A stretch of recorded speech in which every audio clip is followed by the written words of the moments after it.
ရေဘလောက်ကြီးကြီးရင်မြင်တော်ပေါ်ရေမလွှမ်းမှုဆိုတဲ့ဖယားရှင်ရဲ့ဆန်တော်နဲ့ဓာတ်တော်တွေကိုထပ်ပနာထည့်သွင်းထားပြီးတကူးကြည့်လာတဲ့ဖယား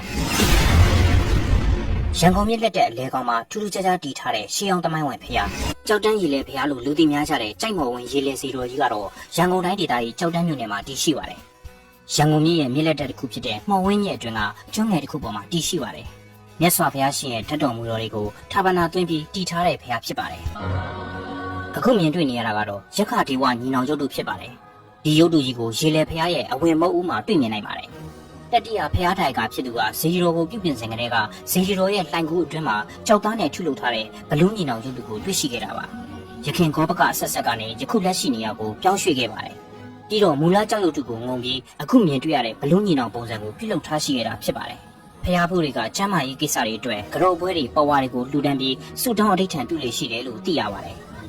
ဒါကတော့အင်မတန်တက်ပဲလာတဲ့စုတောင်းပြေ50ဖျားဖြစ်ပါတယ်။1918ခုနှစ်ကကြောက်တန်းမြို့နယ်မင်္ဂလွန်းကြီးရာအရှိဘုံကြီးကျောင်းမှာတီထားကိုယ်ွယ်ခဲ့ပါတယ်။ကြိုက်မော်ဝင်ရေလဲစီတော်ကုန်းတော်ဘော်ကို1300ခုနှစ်မှာပြောင်းရွှေ့ကင်းဝက်ခဲ့ရကနေယခုအချိန်ထိဖြစ်ပါတယ်။ထူးခြားမှုတွေရှိပြီးစုတောင်းပြေတယ်လို့လက်ခံယုံကြည်ကြပါတယ်။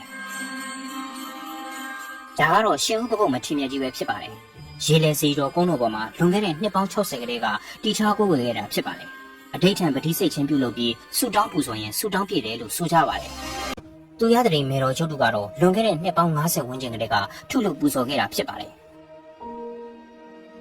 နာဂမေတော်ကလည်းလွန်ခဲ့တဲ့နှစ်ပေါင်း50ဝန်းကျင်ကလေးကထုလုပ်ပူဇော်ထားတာဖြစ်ပြီးရေလုံငန်းလုပ်ကင်သူတွေအထူးသဖြင့်ရေချောင်းသွားလာသူတွေပူဇော်အဋိဌံဆူတောင်းလေရှိကြပါတယ်။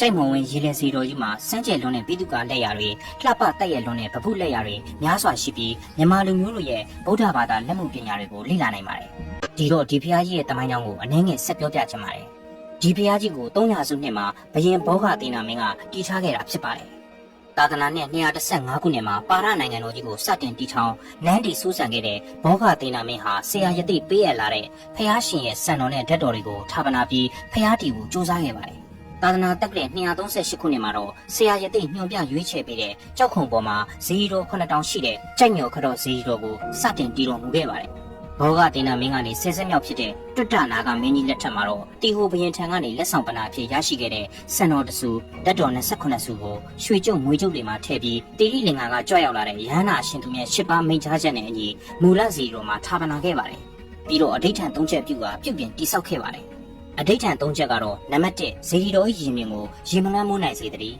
နံပါတ်2လာသမျှရဟန်းရှင်လူအပေါင်းရင်မြင်တော်ပေါ်၌နေလောက်စေတည်းနံပါတ်3ဇေဒီကိုပြုပြင်လှူဒန်းသူသည်ပြစ္ဆုတ်ပံ၌ပင်လည်းလောကီစီးပွားတိုးတက်ပါစေတည်းဆိုပြီးဖြစ်ပါတယ်ကောဇာတက္ကရာ1982ခုနှစ်မှာတော့အမိန့်တော်အရရှိနေဥပထွန်းရဲ့ဇနီးဒေါ်တက်တက်အိမ်မက်အရာရေလယ်မှာရှိတဲ့ကုန်းတော်ဘုံကိုရောက်ရှိလာခဲ့ပါတယ်အဲ့ဒီနောက်ညံတော်9000ရှိတဲ့ဇေဒီတက်ကိုတွေ့ရှိခဲ့ရတဲ့အတွက်ညံတော်34တောင်မုတ်လေးစင်ပါရှိတဲ့ဇေဒီတော်ကိုမူလဇေဒီငယ်ကိုငုံပြီးတိဆောက်ခဲ့ပါတယ်။ဇေဒီတော်ဘွဲ့ကိုလည်းကြိုက်မော်ဝင်ရေလဲဇေဒီတော်ဆိုပြီးဘွဲ့တော်ပြုခဲ့ပါတယ်။ကြိုက်မော်ဝင်ရေလဲဇေဒီတော်ကြီးရဲ့ထူးခြားချက်ကတော့အဋိဌံ3ချက်အတိုင်းမြည်ရည်ဘလောက်ကြီးကြီးဇေဒီတော်ရဲ့ရှင်မြင်တော်ပေါ်မှာရှင်မလန်းမိုးနိုင်တာတွေ့ရပါတယ်။ပြီးတော့ဖျားရှင်မြင်တော်ဟာမကျေဝန်းလာပေမဲ့လည်းဖျားဘူးရာတီမှာဖျားဘူးတွေဘလောက်များများရှင်မြင်တော်ပေါ်ကိုချောင်းချောင်းလဲလဲတွားလာလို့ရပါတယ်။ပြီးတော့ဆူတောင်းပြည့်တယ်ဆိုတဲ့အတွက်ဖျားဘူးတွေကလည်းနှိမ့်စင်လို့စီကားနေတတ်ပါတယ်။မြစ်ထဲကနေဖြတ်ပြီးဖျားသွားဖူးရတဲ့အရာသာဟာအင်းလေးကိုရောက်ရှိသွားတယ်လို့ခန်းစားရပါတယ်။လူကြီးမင်းတို့လည်းမြို့ပြရဲ့မွန်းချက်မှုတွေကနေတရင်ကရုံးထွက်ခြင်းနေဆိုရင်တော့ဒီဖျားဘူးခီးစဉ်လေးကိုရွေးချယ်တင်မှာကြောင်းတိုက်တွန်းလိုက်ပြစီဗျာ။ဒီလိုမျိုးနောက်ထပ်စိတ်ဝင်စားစရာဖျားသမိုင်းကြောင်းလေးနဲ့အတူနောက်ဗီဒီယိုတွေမှာပြန်ဆုံပါမယ်။ဗီဒီယိုလေးကိုဆုံးဖြတ်ကြည့်ပေးကြလို့ကျေးဇူးပါ။